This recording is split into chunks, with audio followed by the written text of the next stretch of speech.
Richard Southern, how are you?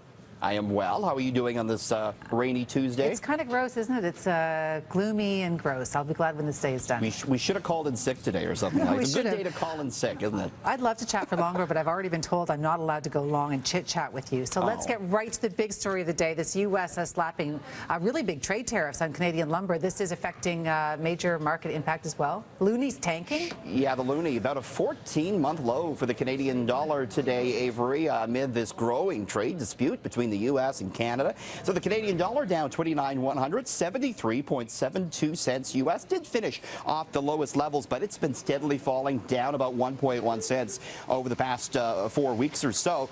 The worry is that this trade dispute's going to get even worse. Trump now talking about tariffs not only on lumber but on dairy as well. And the Loonie also falling because this all sets the stage for tense negotiations when it comes to NAFTA, and those talks are coming up soon, Avery.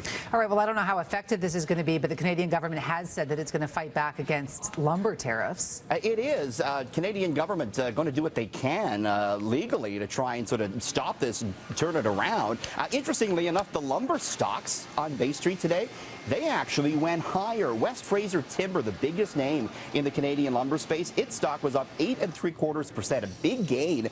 Canfor, another company in the sector, up 7.8%. The tariffs actually weren't as big as some analysts had worried they might be. Some were thinking we'd see a 40% tariff. We got a 20% one. The price of lumber has been strong. That's helping out the stocks. And, you know, the broader markets, Avery, did well today. The TSX was up 32 points. Down in New York, the NASDAQ closed at its highest level ever, above the 6,000-point mark. So stocks, they're hot right now. All right, I would like to give Taco Bell a very big gold star for recognizing that if you're going to have a burrito, you need to have a beer. I think you do. Beer and burritos go together very nicely. So Taco Bell, they are going to be bringing beer to Canadian restaurants. Not all of them, but a number of Taco Bells here in Toronto have applied for liquor licenses. I talked to the general manager of Taco Bell today. She says they're teaming up with Labatt to bring Labatt brands in. They're not sure which ones yet. Taco Bell is planning a big Canadian expansion. It has about 170 stores right now. Over 10 years, it plans to grow that to 700 stores. Wow. They have done a lot better than a lot of the other fast food names in Canada. Sales are up about 28% over 5 years. And millennials have embraced the brand, Avery, and Mexican food on a whole has done well in Canada. So more Taco Bells coming, and we can buy beer at them. There you go. All right, Subway is very excited about the fact that it has a new panini. I've tried it. I'm not as excited as they are. Yeah, it's not a big change, is it, really? And, we talked last week, Avery, about, Subway facing some softer sales in Canada. So this is one of the things they're trying to do, menu innovation. And what we're looking at here, this is Yonge Dundas Square today.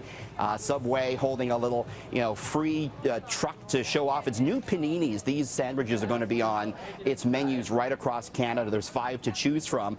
And, Subway's hoping that this new menu innovation will help boost sales. The company also rolling out a new look. There'll be a new logo and new uniforms in the stores as well. All right, so this is absolutely disgusting. McCain Foods is having to recall its hash browns, those frozen hash browns, which taste really good, because of something that's inside that I can't even for the life of me figure out how that could ever get inside there. I could not believe this one today. So it's the hole-in-one you don't want. One in your teeth. You don't want one in your teeth. Get this. McCain Foods is recalling frozen hash browns in the U.S. because golf balls were harvested along with the potatoes, chopped up and put into the hash browns. Like a lot of them, Richard, or just one or two? I don't know, but the fact that there's even one golf ball in there, it's a little surprising. So the company says it could be a choking hazard. No injuries have been reported, and this just affects 9 U.S. states, does not affect Canada, but a crazy story from McCain Foods nonetheless. We can always leave you to come up with some crazy stories for business. Thank you so much, Richard. Thank you.